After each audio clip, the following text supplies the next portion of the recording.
ইউরোপের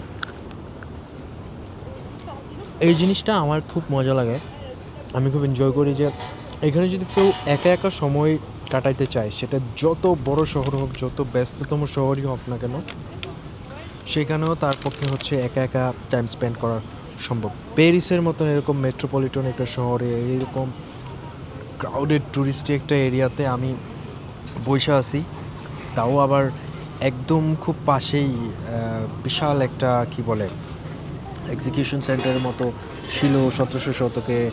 এটা খুবই ফেমাস একটা জায়গা, সেই জায়গার পাশে এরকম বইসা আছে একটা পার্কের মতন, পাশে একটু পার্কের মতন এই যে।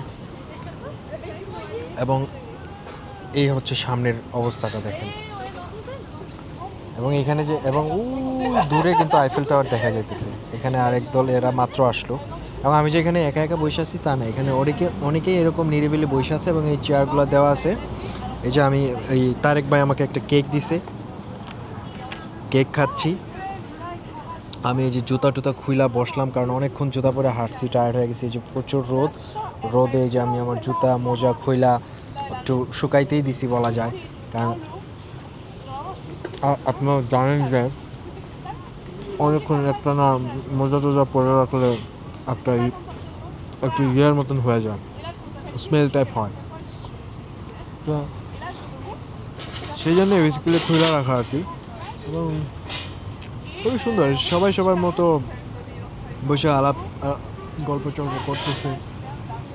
ওই যে দূরে লোকজন আছে, আবার এই যে এই পাশে আমার মতো সিঙ্গেল একজন বসে আছে, এই পাশে যে সিঙ্গেল চাচা বসে আছে, ওইদিকে একটা গ্রুপ বসে আছে,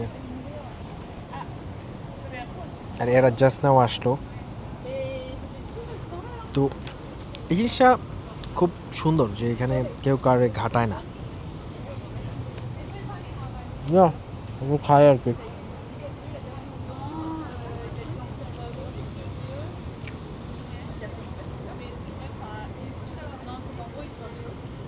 আকাশটা না আজকে মারাত্মক।